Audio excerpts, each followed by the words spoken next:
Tai interaktyvi vaizdo pamoka, kuri padės jums tobulinti su gyvenimo būdu susijusios finansinės rizikos atpažinimo ir valdymo įgūdį. Turėdami šį įgūdį, jūs gebėsite įvertinti finansinę riziką susijusią su gyvenimo būdų sprendimais bei pasirinkimais ir suprasti taupimo svarbą. Suprasti, kaip pokyčiai susiję su ekonominėmis aplinkybėmis, pavyzdžiui, darbo netekimu, išlaidų didėjimu arba rizika dėl technologinių bei saugumo pokyčių gali paveikti finansinį stabilumą.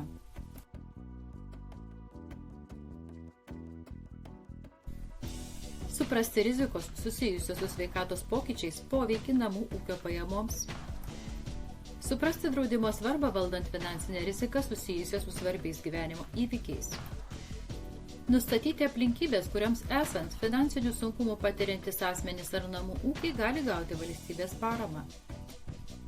Finansinės rizikos valdymas prasideda nuo supratimo, kaip gyvenimo būdas įtakoja asmens finansinę gerovę. Kiekvienas sprendimas, ar tai būtų išlaidos, taupimas ar planavimas nenumatytiems atvejams, yra svarbus.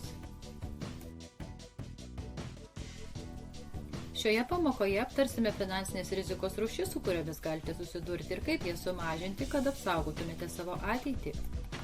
Jūsų gyvenimo būdas turi didelę įtaką jūsų finansiniam stabilumui. Išlaidavimas viršijant savo galimybės, paskolų ėmimas nebūtiniems pirkiniams ir nemokėjimas taupyti gali sukelti ilgalaikę riziką. Taigi svarbu laikyti subalansuotų požiūrio. 3 paprasti žingsniai, kurie padės įvertinti savo finansinę situaciją. Sekite savo mėnesinės išlaidas. Nustatykite sritis, kuriuose galite sutaupyti, pavyzdžiui, atsisakykite nereikalingų prenumeratų ar nebūtinų išlaidų. Įsipareigokite taupyti tiek, kiek galite. Pavyzdžiui, Irena uždirba 2500 eurų per mėnesį ir seka savo išlaidas. Ji supranta, kad gali sumažinti išlaidas atsisakydama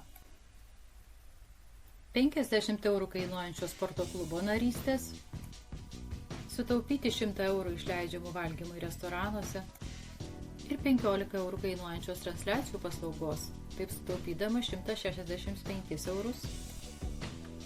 Tai padidina Irenos santaupas iki 385 eurų per mėnesį, o tai vėliau padeda jai padengti 600 eurų automobilio remontą, neprisimant paskolų. Galite sudaryti rizikos vertinimo kontrolinį sąrašą, naudojančios klausimus. Ar turite skolų su didelėmis palūkanomis? Ar kasdienėms išlaidoms padengti naudojatės paskolomis? Ar turite santaupų nenumatytiems atvejams? Ar dažnai per mėnesį išleidžiate daugiau, nei uždirbate? Ar jūsų mėnesinės išlaidos daugiausia skiriamos nebūtiniems dalykams, pavyzdžiui, valgymui restoranuose, prabangos prekiams? Padidėjus būtinosioms išlaidoms, pavyzdžiui, šildymo išlaidoms, elektros ar telefono sąskaitoms, gali tekti gyventi nuo algos iki algos. Ką galite padaryti, kad to išvengti? Pirmiausia, nustatykite sritis, kuriuose išlaidas galima sumažinti arba kurios nėra būtinos. Antra, apsipirkinėkite protingai, pavyzdžiui, einant į parduotuvę palyginkite produktų kainas. Pavyzdžiui, Joana pastebi, kad jos šildymo, elektros ir telefono sąskaitos padidėjo, todėl jai lieka mažai santaupų. Ji nusprendžia sumažinti išlaidas pereidama prie pigesnio telefono plano, naudodama energiją taupančius prietaisus. Skaitmeninio saugumo rizika gali turėti didelį poveikį jūsų asmeniniam gyvenimo būdui, nes gali pakenkti finansiniam stabilumui, privatumui ir net emociniai geroviai. Kibernetiniai nusikaltėliai gali pavogti pinigus atlikdami neteisėtas operacijas, ištuštinti santaupas, palikdami asmenis finansiškai sunkioje padėtyje ir pakenkdami jų kreditingumui. Privatumo pažeidimai, pavyzdžiui, asmeninės informacijos nutekėjimas arba įsilaužimas į socialinių tinklų paskyras gali sąlygoti priekabiavimą arba net fizinį pavojų, ypač jei pažeidžiami išmanieji namų prietaisai. Tokie incidentai dažnai sutrikdo kasdienį gyvenimą, pavyzdžiui, prarandama prieiga prie svarbių paskyrų ar paslaugų ir sukelia emocinį stresą, nerimą bei prarandamas pasitikėjimas technologijomis. Su sveikata susijusi rizika, pavyzdžiui, liga, negalia ar šeimos nario mirtis gali turėti didelį poveikį namų ūkio pajamoms, sukelti finansinį stabilumą ir gyvenimo būdo pokyčių. Šeimos nario mirties atveju namų ūkis ne tik praranda finansinį indėlį, bet taip pat patiria papildomų išlaidų, pavyzdžiui, laidotuvių išlaidas ar išlaidų išlaikytinių priežiūrai. Šeimoms neturinčiams pakankamų santaupų ar draudimo tai gali sąlygoti atsiradusias skolas, turto praradimą ar gyvenimo lygio pablogėjimą. Draudimas tai asmens ir draudimo bendrovės sutartis skirta teikti finansinę apsaugą ir mažinti riziką susijusią su tam tikromis situacijomis ar įvykiais. Pagrindinės draudimo rūšys. Sveikatos draudimas padengia medicininės išlaidas ir gydymą, pavyzdžiui, reguliarius vizitus pas gydytoją, traumas ar gydymą ligoninėje. Gyvybės draudimas tai draudimo suma, kuri išmokama paskirtam naudos gavėjui draudėjo mirties atveju.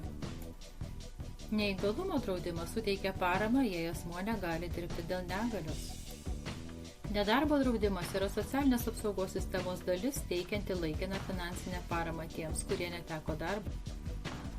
Kelionės draudimas apima medicininės išlaidas ekstremaliomis situacijomis, kelionės atšaukimo išlaidas, bagažo praradimą ir kitus su kelionė susijusius rizikos atvejus.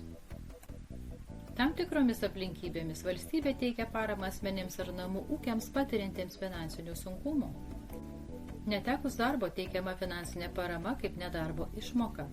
Ispanijos nacionalinė sveikatos sistema kiekvienam apdraustajam asmeniui paskiria šeimos gydytoją ir sveikatos centrą. Sveikatos priežiūros paslaugos viešojoje sistemoje yra nemokamos. Austrijoje pensijų draudimas yra neatskiriama šalies socialinės apsaugos sistemos dalis, užtikrinanti piliečiams finansinį stabilumą sulaukus pensijos. Jis yra privalomas visiems darbuotojams ir savarankiškai dirbantiems asmenims.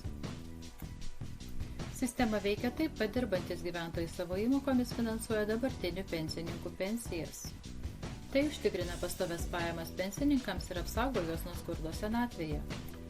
Kipre pajamų draudimas padeda apsaugoti žmonės ir jų šeimas nuo finansinių sunkumų, jeigu jie negali dirbti dėl ligos, traumos ar negalios.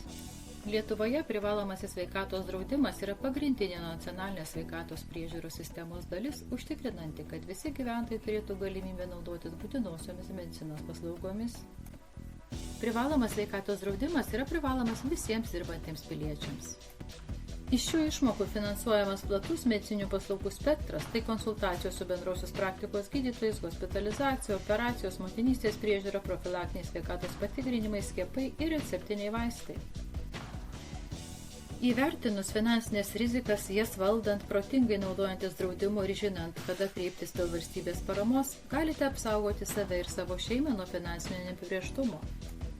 Imkite šių veiksmų šiandien siekiant užsitikrinti saugesnę ateitį.